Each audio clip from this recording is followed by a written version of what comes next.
बच्चों, स्वागत है आपका आपके चैनल विक्टोरियस एकेडमी में। और आज आप क्लास 9th के टिश्यू चैप्टर का द एंड कर दोगे। उस चैप्टर में सिर्फ 2 टॉपिक बचे हुए हैं जिसका नाम है areolar connective tissue as well as skeletal connective tissue. तो भाई फटाफट आज हम लोग इसको खत्म करते हैं। सबसे पहले हम लोग शुरू करेंगे, समझ गए होंगे पीछे क्या लिख रखा है, एरियुलर कनेक्टिव टिश्यू। बच्चे ये क्या होता है इसके बारे में जानकारी लीजिए। ये जो एरियुलर कनेक्टिव टिश्यू है ना, ये हमारे स्किन में, ठीक है, मसल्स में, बोन्स में, इन सब के पास में प्रेजेंट होने वाला टिश्यू है। यानी कि ये आपस में बॉन्ड बनाता है, आपस में एक दूसरे को जोड़े रखने का काम करता है। ये एरियुलर कनेक्टिव टिश्यू का बहुत ज्यादा इंपॉर्टेंट काम है। स्किन के नीचे प्रेजेंट होता है, नर्व्स के अराउंड होता है, ब्लड वेसल्स के आसपास होता है, बोन्स और मसल्स को आपस में जोड़ता है, मसल और मसल को आपस में जोड़ता है। कुल मिलाकर ये एक से दूसरे को जोड़े रखने का काम करता है। ठीक, तो एरियुलर कनेक्टिव टिश्यू की बात करें तो इसको आपकी बॉडी में 2 तरीके से कैटेगराइज किया गया है। वो 2 तरीके कौन कौन से हैं? तो उसमें से पहले नंबर का आएगा मुन्ना लूज एरियुलर कनेक्टिव टिश्यू और दूसरा आएगा डेंस एरियुलर कनेक्टिव टिश्यू। नाम में ही सब कुछ है। लूज एरियुलर का मतलब इसमें जो फाइबर्स होंगे वो बड़ा दूर दूर होंगे, और डेंस का मतलब होता है बड़े पास पास। बस इतनी सी बात आपको याद रखनी है। जो लूज कनेक्टिव टिश्यू होता है ये 2 अलग अलग फाइबर से मिलकर बना होता है।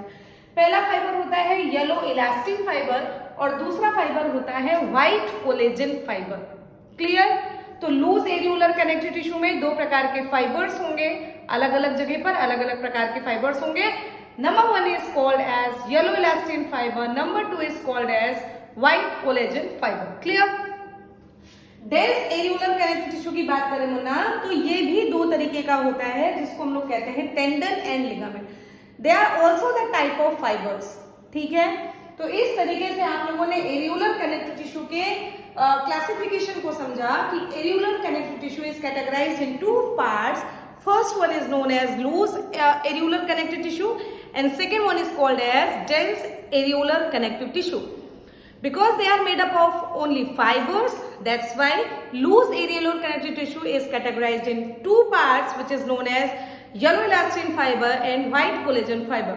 And the dense regular connective tissue or dense areolar connective tissue is categorized in 2 parts which is called as tendon and ligament. Clear? तो ये छोटी सी बात है, इसका जरा स्क्रीनशॉट लीजिए, फिर हम लोग पढ़ेंगे that what is loose areolar connective tissue. So please take screenshot बना लो। तो बच्चों अब हमको स्टार्ट करना है about loose areolar connective tissue. अब ये लूज एरियुलर कनेक्टिव टिश्यू का मतलब ही है कि जो उसके बीच में फाइबर्स है ना यार, वो बड़े लूज से पैक्ड है, बड़े दूर दूर से पैक्ड है। ठीक है, और ये जो लूज से पैक्ड फाइबर्स है इसी के कारण ही इनका नाम पड़ा लूज फाइबर्स कनेक्टिव टिश्यू। कोई खास अरेंजमेंट नहीं है, लूज से पैक्ड है, that's why they are called as loose. अब ये प्रेजेंट कहां पर होते हैं? देखो इसमें होता क्या है, इसमें जेली लाइक ट्रांसपेरेंट मैट्रिक्स होता है। यस, इसके अंदर एक मैट्रिक्स भरा होता है जिसको जेली लाइक एकदम ट्रांसपेरेंट से होता है, और इसमें बहुत सारे फाइबर्स होते हैं जो कि लूजली बाउंडेड होते हैं। अभी आपको समझ में आ गया। ये कहाँ कहाँ मुन्ना प्रेजेंट होते हैं? ये प्रेजेंट होते हैं स्किन और मसल्स के बीच में, ठीक है, उनको आपस में जोड़े रखने का काम करते हैं। ये प्रेजेंट होते हैं ब्लड वेसल्स और नर्व्स के पास, ताकि ये जो ब्लड वेसल और नर्व्स है ना, ये टिश्यू से अटैच रहे। यार अब सोचिए जरा, जैसे मान लो ये नर्व्स है, अगर इसको हम किसी चीज से नहीं रोकेंगे, मतलब अगर हम किसी चीज से इसको अटकाएंगे नहीं, तब तो ये गिर पड़ा ना। बताओ भाई, तो इसको किसी चीज से अगर यहाँ अटकाना है तो किसी ना किसी चीज से अटैच करने की जरूरत पड़ेगी, और वो अटैचमेंट कौन देता है? वो अटैचमेंट देता है लूज एरियुलर कनेक्टिव टिश्यू। समझ में आया? तो ये प्रेजेंट कहाँ होता है? ब्लड वेसल्स और नर्व्स के पास, जो कि इसको अटैचमेंट प्रोवाइड कराता है टिश्यू से। So they are present around blood vessels and nerves which helps in attachment of them with surrounding tissue. Yes, वो जहाँ जहाँ होंगे वहाँ उसको अटैच करवाने में मदद करेगा। Yes, इसके बाद they are present in bone marrow, bone के अंदर के गैप में प्रेजेंट होता है, and they fill the space inside the organs, जो organs के अंदर स्पेस प्रेजेंट है उसको भी फिल करने का काम यही लूज एरियुलर कनेक्टिव टिश्यू करते हैं। यार अब तक समझ में आ गया होगा। 3 मेन आपको रीजन समझने, देख लो जरा। एक तो स्किन और मसल्स के बीच में, इसके बाद ब्लड वेसल्स और नर्व्स के आसपास, ताकि वो उस आसपास सराउंडिंग टिश्यू से अटैच हो पाए। तीसरे नंबर पर जो हॉलो जो ऑर्गन्स होते हैं उसके स्पेस को फिल करने का काम करता है, बोन मैरो को फिल करने का काम करता है। ये यहाँ ये प्रेजेंट होते हैं। दो तरीके के होते हैं, पहले ही लर्न करवा चुके हैं, मेरे साथ बोलेंगे, yellow elastin fibre and white collagen fibre. जो येलो इलास्टिन फाइबर है बेटा, ये येलो कलर के हैं, पहली बेसिक बात ये येलो कलर के हैं और ये इलास्टिसिटी प्रोवाइड कराते हैं। अगर किसी चीज को आप ऐसे मोड़ो तो ये अपने आप वापस आ जाए अपनी जगह पे, इसको मोड़ने पर वो अपने आप वापस आ जाए, दिस इज कॉल्ड इलास्टिसिटी। तो येलो इलास्टिन फाइबर, इलास्टिन नाम में ही छिपा हुआ बेटा, तो it provide elasticity. White collagen fibre provide flexibility and strength. Yes, ये स्ट्रेंथ प्रोवाइड कराता है आपकी बॉडी में, जो स्किन और मसल्स के कारण जो आपकी बॉडी को एक स्ट्रेंथ, एक रिजिडिटी मिलती है, वो प्रोवाइड कराने वाला फाइबर कौन होता है? White collagen fibre. क्लियर? तो लूज एरियलर कनेक्टिव टिश्यू के टाइप पता चल गया। अब फंक्शन यार देखो, अगर ये ऑर्गन्स के आसपास मौजूद है तो यार ये हमारे ऑर्गन को सपोर्ट करेंगे कि नहीं करेंगे अपनी ओरिजिनल पोजीशन में रहने में? तो क्या लिखा है? It gives support to various organ and act as packing material between various structures of body. Yes, ये बहुत सारे मटेरियल्स को आपस में पैक करने का, पैकिंग मतलब पैक करके एक जगह पर एकत्रित करने का काम करते हैं। सेकेंड नंबर पर, अगर कोई टिश्यू इंजर्ड हो गया हो तो इस इंजर्ड टिश्यू को रिपेयरमेंट करने का काम करते हैं। फाइबर्स है यार, तो जस्ट ऑब्वियस है कि अगर चोट लगेगी तो वहां पे ये फाइबर जाकर उस जो इंजर्ड टिश्यू है उसको फिल करने का काम करेंगे और ये रीमेंटेन हो जाएगा। और सबसे बड़ी बात कि ये बैक्टीरिया और माइक्रो ऑर्गेनिज्म से भी हमारी बॉडी को डिफेंड करने का काम करते हैं। हो गया आपका लूज एरियलर कनेक्टिव टिश्यू। कहाँ कहाँ पाए जाते हैं इसको क्लियर कीजिए। दो प्रकार के होते हैं, ये भी क्लियर है, ये क्या काम करते हैं ये आपको पता चला, और इसके जो दो तीन फंक्शन है इसको तैयार कीजिए। क्लियर बच्चों? कोई प्रॉब्लम हो आप कमेंट सेक्शन में कमेंट कीजिए, मैं आपको क्लियर कर दूंगी। लेकिन अभी तक मेरे ख्याल से इतनी छोटी बात है आपको समझ में आ गई होगी। सो प्लीज टेक स्क्रीनशॉट बना। Now we start about dense connective tissue. Please take screenshot. Now we study about dense regular connective tissue या फिर डेंस एरियुलर कनेक्टिव टिश्यू भी हम लोग इसको कहते हैं। बच्चे पहले ही बता चुके हैं कि ये दो प्रकार का होता है। कौन कौन सा? टेंडन और लिगामेंट। डेंस है तो इसके जो फाइबर्स होंगे वो डेंसली पैक्ड होंगे, इसकी जो सेल्स होंगी वो डेंसली पैक्ड होंगी। देखो मेन टेंडन और लिगामेंट का काम समझ लो। लिगामेंट के लिए बबलू मेरे शॉर्ट्स में इसका पड़ा है, बोन से बोन को कनेक्ट करने का काम लिगामेंट। बबलू बलू ब बोन, दूसरा बा बोन, लू ला से लिगामेंट, ऐसा करके कुछ याद करने का तरीका है, इसको याद कर लीजिए। बोन से बोन को कनेक्ट करने का काम करता है लिगामेंट और बोन से मसल को कनेक्ट करने का काम करता है टेंडन। ठीक है, तो क्या लिख रखा है बेटा? It consist of densely packed fibres and cells, हमको पता है। इसके बाद ये दो प्रकार के फाइबर्स से मिलकर बना होता है which is called as tendons and ligaments. जो टेंडन्स होते हैं mainly they are the form of white collagen fibre. यार ये बड़ी बात है, ठीक है? तो they are the form of white collagen fibre, इसीलिए इसके पास स्ट्रेंथ ज्यादा होती है और फ्लेक्सिबिलिटी कम होती है। तो they have great strength but less flexible. It helps to connect muscles with bones. ये मसल्स को बोन से कनेक्ट करने का काम करती है। लिगामेंट की अगर हम लोग बात करेंगे तो लिगामेंट एक फॉर्म होता है इलास्टिन फाइबर का, येलो इलास्टिन फाइबर। ये स्ट्रेंथ प्रोवाइड ये भी कराती है यार। बोन से बोन अगर कनेक्ट रहेगा तो स्ट्रेंथ नहीं प्रोवाइड होगी क्या? मेनली काम आपको याद बता दिया है भाई, ये आपका वेरी इंपॉर्टेंट पॉइंट है कि tendons helps to connect the muscles with bones, और लिगामेंट के लिए आप बबलू नाम याद रखोगे, यानी कि बोन से बोन को कौन कनेक्ट करता है? लिगामेंट। तो बोन को मसल से कौन कनेक्ट करेगा? टेंडन। हो गया आपका डेंस कनेक्टिव टिश्यू। बताओ कितना आसान। अब हमको पढ़ना है about skeletal. Let's talk about the skeletal connective tissue. तो स्केलेटन का मतलब होता है कंकाल। कंकाल में कौन आता है? आपके संज्ञान में होगा मुन्ना लोग बोन्स।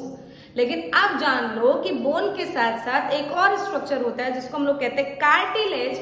ये भी हमारे शरीर के कंकाल तंत्र यानी कि स्केलेटल टिश्यू को बनाने में इंपॉर्टेंट रोल निभाता है। क्लियर? तो skeletal connective tissue is made by two important component which is known as bone as well as cartilage. Clear? अब बोन और कार्टिलेज क्या क्या है, उनके स्ट्रक्चर्स कैसे कैसे हैं, थोड़ी बातों को समझते हैं मुन्ना लोग। सबसे पहले it forms a skeletal connective tissue की बात करें तो it forms a strong framework to the body. Yes, हमारी बॉडी बड़ी स्ट्रॉन्ग फील करती है, हमारे बॉडी को सपोर्ट प्रोवाइड करते हैं हमारे वाइटल ऑर्गन्स। वाइटल ऑर्गन्स कौन होते हैं बेटा? ब्रेन, लंग्स, हार्ट, किडनी और इसके साथ साथ लीवर वगैरह होते हैं। लीवर होता है मतलब वगैरह नहीं। तो ये जो वाइटल ऑर्गन्स होते हैं इनको सपोर्ट प्रोवाइड कराता है यार, ये हिले डुले ना अपनी पोजीशन पे ही बने रहे, है ना, ये सब काम। एरियोलर इसके अंदर भरा हुआ था और बाहर से इसको सपोर्ट प्रोवाइड कौन करा रहा है? Skeletal connective tissue. हम लोगों को भगवान ने बड़े कायदे से प्यार से बनाकर भेजा है, तो हम लोग क्यों ना इसका यूज करें। अच्छे से पढ़ो लिखो, आपकी बॉडी एकदम मेंटेन है, बस आपको अपना थोड़ा सा दिनचर्या में बदलाव लगाना है और उसके बाद बस तब फिर देखिए कैसे सक्सेस आती है। लेकिन आप लोग आराम से अपनी दिनचर्या ही बदल देते हो। खैर चलो आओ देखो, ये क्या काम करती है? हार्ड सरफेस प्रोवाइड कराती है अटैचमेंट ऑफ मसल्स को। दो प्रकार का होता है, बोन्स और कार्टिलेज।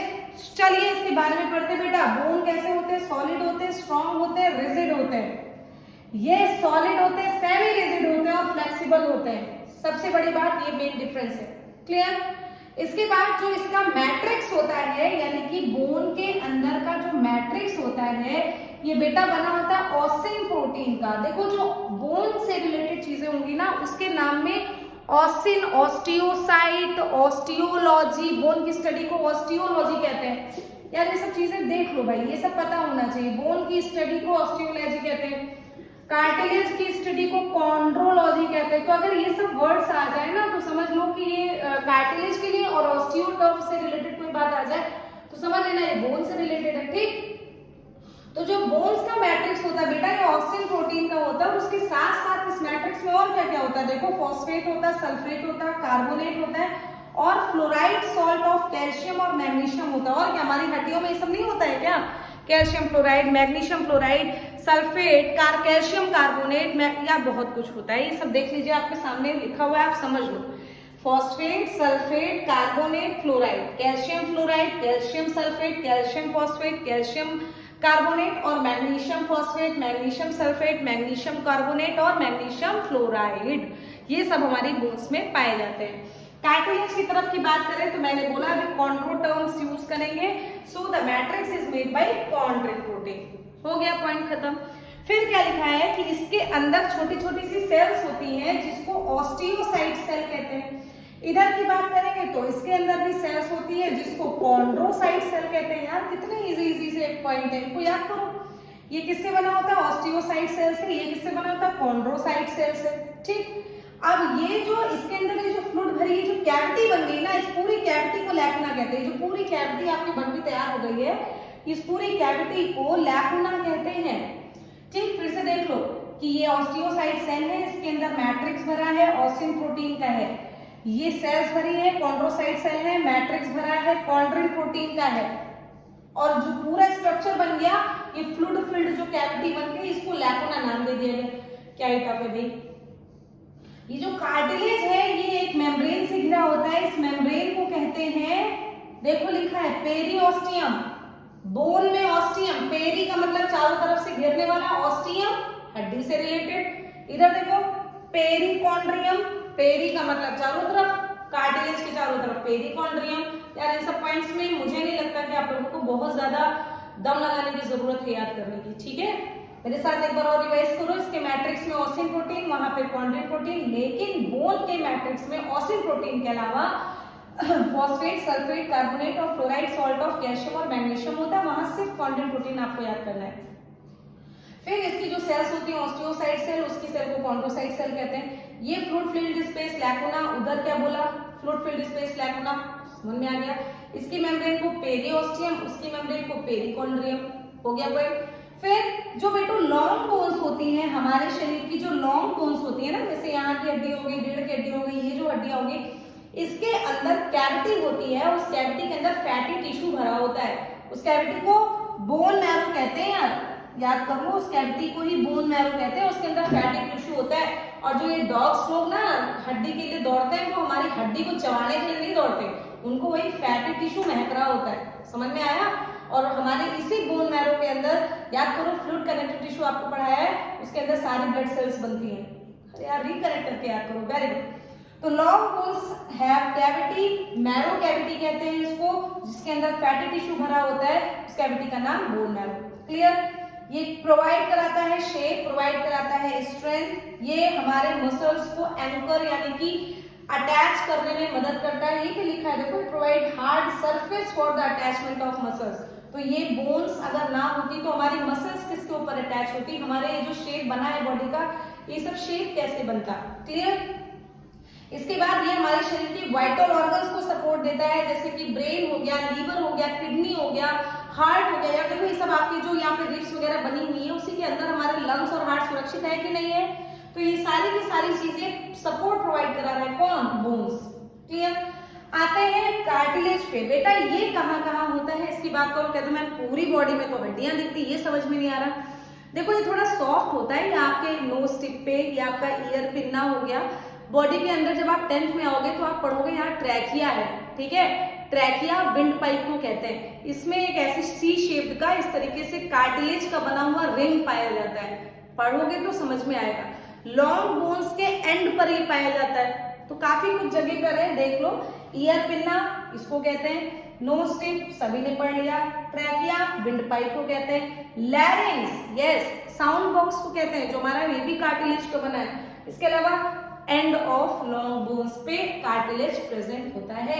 ये क्या काम करता है बेटा, ये भी सपोर्ट प्रोवाइड कराता है, साथ ही साथ हमारी बॉडी को थोड़ी बहुत फ्लेक्सिबिलिटी देता है। और सबसे बड़ी बात है ये शॉक एब्जॉर्बर होता है। अगर देखा होगा छोटे बच्चे जो होते हैं जिनकी गर्दन ऐसे हिलती रहती है, उनकी अगर खोपड़ी यहाँ लगती है, नाक टूट नहीं जाती। यहाँ लगने के कारण हमको चोट कम लगती है। सोचो जरा, दिमाग लगाओ, अगर उनकी खोपड़ी यहाँ लगे और हड्डी टूट जाए तब तो यार हर मम्मी पापा की हड्डी, हर बुआ मौसी की हड्डी टूट जाए, है ना। लेकिन ऐसा नहीं होता। बात ये है कि कार्टिलेज का बना, ईश्वर ने देखो ये भी बहुत ध्यानपूर्वक बनाया है कि शरीर में बच्चे लेंगे, गोद लेंगे, चोट लगेगी, हर चीज को सोच समझ के बनाया है। तो इसीलिए समझिए भैया, ठीक। तो ये क्या है, एक्ट एज शॉक एब्जॉर्बर का मतलब चोट लगे तो यहीं पर ये इसको एब्जॉर्ब कर ले, भाई हड्डी वड्डी ना टूटे। क्लियर हो गया? तो ये था आपका complete tissue chapter. Sorry for late, थोड़ा सा लेट हो गया मुन्ना, लेकिन फिर भी पढ़ते रहिए, बढ़ते रहिए का कॉन्सेप्ट बनाए रखो। खूब सारा पढ़ो, खूब सारा पढ़ो, जी जान लगा दो। यही आपका कॉन्सेप्ट होना चाहिए लाइफ में, एक डिसिप्लिन और अनुशासन के साथ पढ़ाई करना, एटलीस्ट जब तक आप सक्सेस ना हासिल कर लो, ठीक है। तो तब तक के लिए फिर से मेरे चैनल को सब्सक्राइब जरूर कर लो, ठीक। इसके बाद पढ़ते रहो, बढ़ते रहो, स्क्रीनशॉट भी ले लो इसका, ठीक है, स्क्रीनशॉट ले लो। तब तक के लिए बच्चों थैंक यू सो मच।